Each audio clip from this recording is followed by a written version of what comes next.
إن الحمد لله نحمده ونستعينه ونستغفره ونعوذ بالله من شرور أنفسنا ومن سيئات أعمالنا.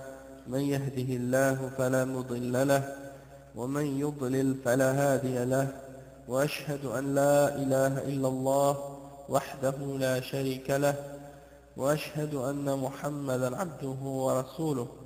يا أيها الذين آمنوا اتقوا الله حق تقاته ولا تموتن إلا وأنتم مسلمون. يا أيها الناس اتقوا ربكم الذي خلقكم من نفس واحدة وخلق منها زوجها وبث منهما رجالا كثيرا ونساء، واتقوا الله الذي تساءلون به والأرحام إن الله كان عليكم رقيبا. يا أيها الذين آمنوا اتقوا الله وقولوا قولا سديدا يصلح لكم أعمالكم ويغفر لكم ذنوبكم، ومن يطع الله ورسوله فقد فاز فوزا عظيما. وإن خير الكلام كلام الله، وخير الهدي هدي محمد صلى الله عليه وسلم، وإن شر الأمور محدثاتها، وكل محدثة بدعة، وكل بدعة ضلالة، وكل ضلالة في النار. أما بعد. Donc, premièrement, je voudrais m'excuser pour les frères hier. J'ai pas pu être là à l'heure qu'on avait décidé. Et puis, étant donné que maintenant je suis devenu imam dans la mosquée d'Ar al-Arqam, alors je dois préparer des choses. Et puis le vendredi, c'est un peu serré pour moi. Donc, j'ai plus la capacité de le faire le vendredi, de faire le cours le vendredi à l'heure prévue. Donc, j'ai suggéré à certains frères, j'ai demandé le conseil pour voir si c'était possible de le faire le samedi et le dimanche. Et les frères m'ont fait savoir que c'était correct, ça pourrait aller. Donc, Inch'Allah, je demanderai l'avis d'autres frères également, et puis on verra si ça convient pour vous également, les frères qui sont en France. Et donc on verra, Inch'Allah. Donc, Alhamdulillah, je vais mettre l'annonce de ça dans le groupe sur Yahoo. Et puis, Inch'Allah, donc on peut commencer maintenant notre dars Durus min al-Qur'an. Et ça tombe bien parce que de toute façon, Alhamdulillah, le mois de Ramadan approche. C'est la semaine prochaine, Inch'Allah, que ça commence. Bismillah, donc on aura la chance de pouvoir étudier ce livre qui est basé sur le Coran, Durus min al-Qur'an, c'est-à-dire des cours tirés du Coran. Et étant donné que le Ramadan c'est le mois du Coran, c'est-à-dire c'est le mois dans lequel le Coran a été descendu, alors Alhamdulillah, on peut en profiter. On peut en profiter, Inch'Allah, pour continuer l'étude de ça. Et j'avais pensé à faire le tafsir de Juz Amma. Tafsir de Juz Amma. Donc, je pense que ce serait une bonne chose parce que le cheikh Muhammad ibn Uthaymin, rahimahullah, il a fait un bon tafsir de Juz Amma. Et j'ai pensé peut-être me baser sur son tafsir pour faire un dars, pour en profiter durant le mois de Ramadan, Inch'Allah. Donc on pourrait peut-être même en faire un petit cours tous les jours, peut-être 1 heure tous les jours, pour continuer et pour avancer dans le mois de Ramadan avec un petit tafsir, et puis à la fin du mois on aurait complété probablement Juz Amma. Donc on verra tout ça, Inch'Allah, plus tard. Donc on va commencer là où on était arrivé au dernier cours, Inch'Allah, et on avait commencé à expliquer le deuxième pilier de l'islam qui est as-salah. Le cheikh il dit ar-rukn ath-thani min arkan al-islam as-salah. Donc le deuxième pilier des piliers des piliers de l'islam, c'est la salat. Et le cheikh il dit وقد فرضت على رسول الله صلى الله عليه وسلم ليلة المعراج قبيل الهجرة من مكة إلى المدينة لما أسري به إلى بيت المقدس وعرج به إلى السماء. أي سعد بالنبي صلى الله عليه وسلم بروحه وجسده يقظة لا مناما إلى السماء إلى ربه عز وجل ففرض الله عليه الصلوات الخمس فوق 7 سماوات. Donc, le Cheikh, masha'Allah, il explique bien l'introduction de ce deuxième pilier qui est la salat, et il dit que Allah subhanahu wa ta'ala a ordonné au prophète Muhammad sallallahu alayhi wa sallam de faire la salat 5 fois par jour lorsque le prophète sallallahu alayhi wa sallam après l'ascension lors de la nuit de l'Isra ou al-Mi'raj, lorsqu'il a fait al-Mi'raj, un peu avant al-Hijra de la Mecque vers Médine. Donc Allah subhanahu wa ta'ala a fait monter, premièrement il a transporté le prophète sallallahu alayhi wa sallam, il a fait transporter le prophète sallallahu alayhi wa sallam en une nuit de Mecca jusqu'à Bayt al-Maqdis, et une fois là-bas, Allah subhanahu wa ta'ala l'a fait monter aux cieux, et il est monté, le prophète sallallahu alayhi wa sallam est monté aux cieux, au-dessus des 7 cieux, avec son corps et son âme en état d'éveil et non en état de sommeil. C'est-à-dire que ce n'était pas un rêve, c'était en réalité, et il est monté aux cieux, et il a rencontré Allah subhanahu wa ta'ala, et Allah lui a parlé, et Allah lui a ordonné de faire 5 prières par jour. Et ça, c'était au-dessus des 7 cieux.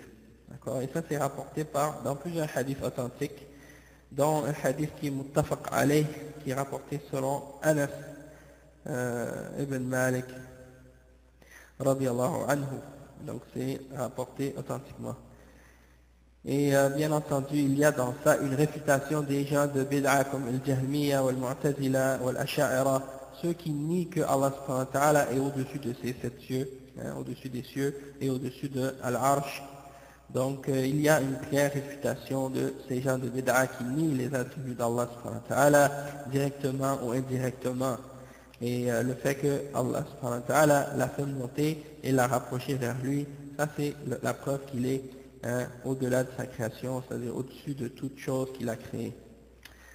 Donc, alhamdulillah rabbil alamin. Et le cheikh dit وَقَدْ ذَكَرَ اللَّهُ الصَّلَاةَ فِي الْقُرْآنِ في آيات كثيرة فتارة يأمر بإقامتها وإقامة الصلاة وتارة يأمر بالمحافظة عليها حافظوا على الصلوات والصلاة الوسطى وتارة يتوعد للمضيعين لها فيقول مثلا فويل للمصلين الذين هم عن صلاتهم ساهون فخلف من بعدهم خلف أضاعوا الصلاة واتبعوا الشهوات فسوف يلقون غيا وتارة يخبر عن مصير المضيعين للصلاة ما سلككم في سقر أي النار قالوا لم نكن من المصلين ولم نكن نطعم المسكين وكنا نخوض مع الخائضين وكنا نكذب بيوم الدين حتى أتانا اليقين فذكر أول ما أجابوا أنهم لا يصلون قالوا لم نكن من المصلين. Donc le cheikh il dit que dans plusieurs versets Allah subhanahu wa ta'ala a parlé de la salat, et parfois c'est pour ordonner aux gens de l'établir comme il faut, comme quand il dit dans Surat al-Baqarah wa aqimus salat, et établissez la salat. Parfois il ordonne les gens juste de bien préserver l'application de la salat, c'est-à-dire de la faire constamment et de la préserver. Donc il dit par exemple dans Surat al-Baqarah حافظوا على الصلوات, restez toujours fidèles et préserver et garder bien l'application des salats, des salawats, des différentes prières. والصلاة الوسطى, الصلاة الوسطى c'est صلاة العصر en particulier, d'accord. Et parfois il a menacé les gens qui la négligeaient ou bien qui lui donnaient pas assez d'importance, comme dans un verset dans Surat al-Ma'un, il dit فَوَيْلٌ لِلْمُصَلِّينَ, malheur aux gens qui prient mais qui sont négligents ou insouciants dans leur salat. Et dans un autre verset, dans Surat Maryam, Allah subhanahu wa ta'ala, il décrit ceux qui ont délaissé la prière, qui ont suivi leur passion en disant فَخَلَفَ مِن بَعْدِهِمْ خَلْفٌ أَضَاعُوا الصَّلَاةَ وَاتَّبَعُوا الشَّهَوَاتِ فَسَوْفَ يُلْقَوْنَ غَيًّا. Donc, il y a un groupe en décrivant les gens qui sont venus après, par la suite, après les prophètes.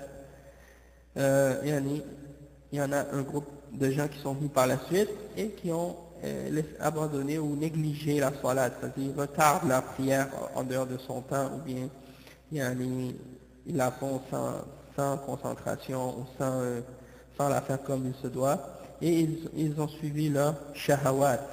Les shahawat, c'est les désirs, les passions.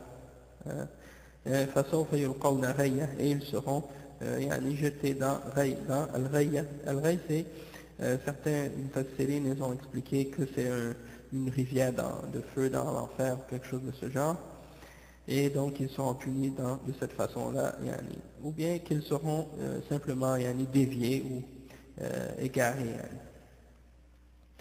وتارة يخبر عن مصير المضيعين للصلاة, et parfois il explique, et Allah subhanahu wa ta'ala parfois il mentionne c'est quoi la destination ou la conclusion ou la fin de ceux qui ont négligé la salat, en disant par exemple Ma salakakum fi saqar, qu'est-ce qui vous a amené dans le feu de Saqar? Il y a un des noms de l'enfer, c'est Saqar, et la réponse que ces gens-là donnent, c'est قالوا لم نكن من المصلين.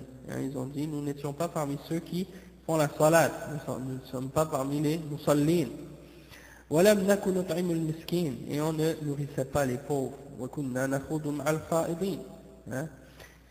Donc Allah subhanahu wa ta'ala mentionne toutes sortes de caractéristiques à propos de ces gens-là. Et وكنا نخوض مع الخائضين.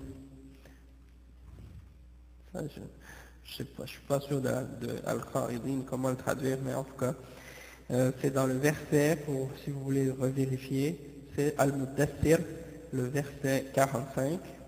وَكُنَّا نُكَذِّبُ بِيَوْمِ الدِّينِ, et nous traitions le jour de la résurrection ou de la rétribution comme nous le traitions de mensonge. حَتَّى أَتَنَا الْيَقِينَ, jusqu'à ce que la mort nous arrive. Et Allah subhanahu wa ta'ala appelle dans ce verset-là la mort, il l'appelle al-yaqin. Okay? Et dans plusieurs versets, Allah subhanahu wa ta'ala appelle la mort al-yaqin. Donc, parce que c'est une des plus grandes certitudes. À la mort, il n'y a personne qui doute qu'il va mourir dans ce monde. Non. Ok. Après, le cheikh dit فذكر أول الآية ما أجابوا. C'est-à-dire, Allah a mentionné qu'au tout début, en mentionnant leur réponse, la première chose qu'ils ont mentionné, c'est qu'ils ne faisaient pas la salat. Et que c'est ça une des raisons pour lesquelles ils ont été dans Saqar, dans l'enfer. Après, le chef il continue, il dit بيّن النبي صلى الله عليه وسلم أن الصلاة هي عمود الدين. Le prophète sallallahu alayhi wa sallam a expliqué que la salat c'est le pilier de la religion. Dans un hadith rapporté selon Mu'adh, il a dit Ra'sul amri l'islam wa umuduhu salat. La tête de notre religion c'est l'islam, et c'est-à-dire l'islam, c'est-à-dire la soumission, et umuduhu as-salat. Et son pilier c'est la salat.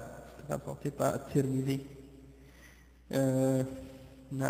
Après il dit وَمَنْ حَفِظَهَا فَقَدْ حَفِظَ دِينَهُ ومن ضيعها فقد ضيع دينه وأول ما يحاسب عليه العبد يوم القيامة من أمور دينه الصلاة. Donc le cheikh il dit que celui qui a préservé sa religion, celui qui a préservé la salat, il a préservé sa religion. Mais celui qui l'a gaspillé ou qui l'a laissé tomber ou abandonné ou négligé, c'est comme s'il a abandonné aussi sa religion. C'est comme il a perdu sa religion. La première chose que la première chose au sujet de laquelle le serviteur d'Allah sera questionné au jugement dernier, et la première chose au sujet de quoi on va lui demander des comptes